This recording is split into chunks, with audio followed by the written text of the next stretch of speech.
çağımın sahari anam, ösmürlük devriminin baharı anam. Umudum hayalim bağlıdır sana, ömrümün goncesi sevimli anam. Umudum hayalim bağlıdır sana, ömrümün goncesi sevimli anam. Canımdan azizim, gözümde nurun, her şeyden kıymetli ah ana canım. Baktım kovançı, kalbimde sarım, gül bahçem baharım ah anacığım.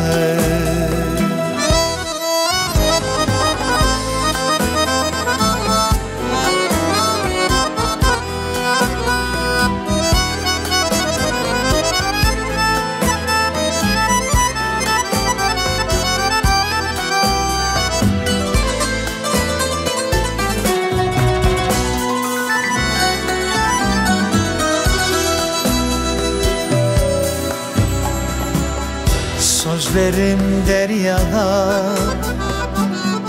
denizge sığmaz. Sen için açılgan güller hiç solmaz. Destanlar yazsam da ellerim talmaz.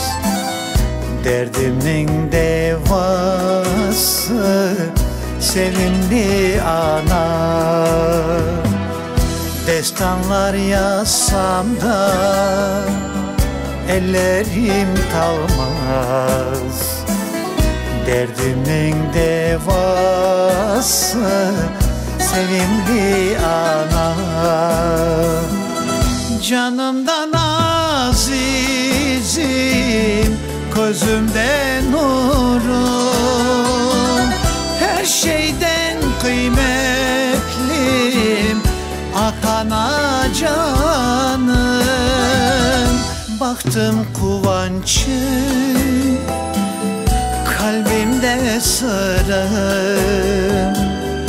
gül bahçem baharım ah anacığım. Gül bahçem baharım ah anacığım.